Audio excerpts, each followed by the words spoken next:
श्री गणेशाय नमः। श्री जानकी वल्लभो विजयते। श्री रामचरितमानस प्रथम सोपान बालकांड दोहा नंबर 7 घा। देव धनुज नर नाग खग पेत पितर गंधर्व बंदौ किन्नर रजनीचर कपा करो अब सर्व। देवता दैत्य मनुष्य नाग पक्षी प्रेत पितर गंधर्व किन्नर और निशाचर सबको मैं प्रणाम करता हूँ। आप सब मुझ पर कृपा कीजिए। आकर 4,84,00,000 जाति जीव छल थल नभबासी। सिया राम मैं सब जग जानी करूँ प्रणाम जोर जुग पानी। 84,00,000 योनियों में 4 प्रकार के जीव जल थल पृथ्वी में आकाश में रहते हैं। उन सब से भरे हुए इस सारे जगत को श्री सीताराम में जानकर मैं दोनों हाथ जोड़कर प्रणाम करता हूँ। जानी का पाकर किंग कर मोहूँ सब मिल कर छाड़ चल छोहू। निज बुद्धि बल भरोस मोहि नाहि ताते बिना कर सब पाई। मुझको अपना दास जानकर कृपा के कारण आप सब लोग मिलकर छल छोड़कर कृपा कीजिए। मुझे अपनी बुद्धि बल का भरोसा नहीं है, इसीलिए मैं सबसे विनती करता हूँ। करन चाहूँ रघुपति गुण गाहा लघुमति मोर चरित अवगाहा। सूझ न एक अंग उपाऊ मनमति रंक मनोरथ राहु। मैं श्री रघुनाथ जी के गुणों का वर्णन करना चाहता हूँ, परंतु मेरी बुद्धि छोटी है और श्री राम जी का चरित्र अथाह है। इसके लिए मुझे उपाय का एक भी अंग अर्थात कुछ भी उपाय नहीं सूझता है। मेरे मन और बुद्धि कंगाल है, किंतु मनोरथ राजा मत अति नीच ऊंची रुचि चाची। चाहिए अमीय जग जुरे न छाछी। छमी है सज्जन मोर ठिठाई सुनियई बाल बचन मन लाई। मोरी बुद्धि तो अत्यंत नीची है और चाह बड़ी ऊंची है। चाह तो अमृत पाने की है, पर जगत में जुड़ती छाछ भी नहीं है। सज्जन मेरी ठिठाई को क्षमा करेंगे और मेरे बाल वचनों को मन लगाकर प्रेम पूर्वक सुनेंगे। जो बालक का तो तरी बाता सुनहि मुदित मन पितु और माता। हसी है कूर कुटिल कुबिचारी जे पर दूषण भूषण धारी।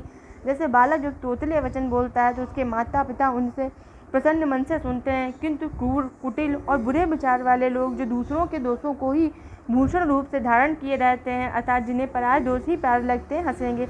निज कपित कहीं लाग नहीं का सरस हो अथवा अति पीका। जे पर भनित सुनत हर साई ते बर पुरुष बहुत जगनाई। रसीली हो या अत्यंत फीकी हो, अपनी कविता किसे अच्छी नहीं लगती, किंतु जो दूसरों की रचना को सुनकर हर्षित होते हैं ऐसे उत्तम पुरुष जगत में बहुत नहीं है। जग बहु नर सर सर सम भाई जे निज बाढ़ बढ़ई जल पाई। सज्जन सकत सिंधु सम कोऊ देखी पूर विद्वाड़ ही जो। हे भाई, जगत में तालाबों और नदियों के समान नसुए अधिक है जो जल पाकर अपनी ही बाढ़ से बढ़ते हैं।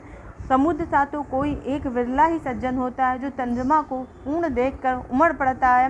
भाग चोट अब लासु बढ़ करऊँ एक विश्वास। पई हैं सुख सुनि सुजन सब खल करी हैं उपहास।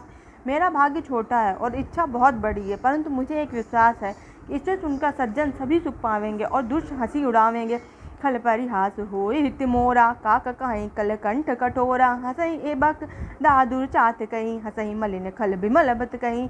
किंतु दुष्टों के हंसने से मेरा हित ही होगा। मधुर कंठ वाली कोयल को कौए तो कठोर ही कहा करते हैं। जैसे बगुले हंस को और मेढक पपीहों को हंसते हैं, वैसे ही मलिन मन वाले दुष्ट निर्मल वाणी को हंसते हैं। कवित रसिक न राम पद नेहू तिन कहा सुगत हास रस एहू। भाषा बनित भोर मति मोरी हंस बेजोग हंसे नहीं खोरी। जो ना तो कविता के रसिक हैं और न जिनका श्री रामचंद्र के चरणों में प्रेम है, उनके लिए भी यह कविता सुगध हास्य रस का काम देगी। प्रथम तो यह भाषा की रचना है, दूसरे मेरी बुद्धि भोली है, इससे यह हंसने के योग्य ही है। हंसने में उन्हें कोई दोष नहीं है। प्रभुपद प्रीत न सामुजनी की तिनहि कथा सुन लागी ये फीकी। हरि हर पद रति मत न कर की जिन्हें कहूँ मधुर कथा रघुबर की।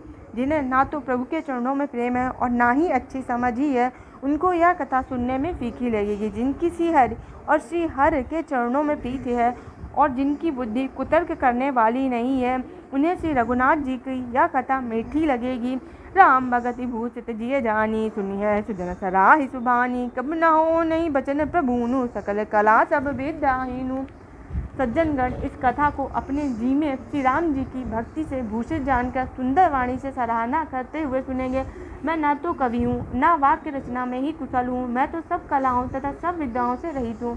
आखर अर्थ अलंकृति नाना छंद प्रव्यंध अनेक विधाना। भाव भेद रस भेद अपारा कवित दोष गुण विविध प्रकारा। नाना प्रकार के अक्षर अर्थ और अलंकार, अनेक प्रकार की छंद रचना, भावों और रसों के अपार भेद और कविता के भांति भांति के गुण दोष होते हैं।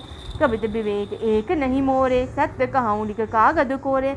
इनमें से एक काव्य संबंधी एक भी बात का ज्ञान मुझ में नहीं है, या मेरे कोरे कागज पर लिखकर सत्य सत्य कहता हूँ।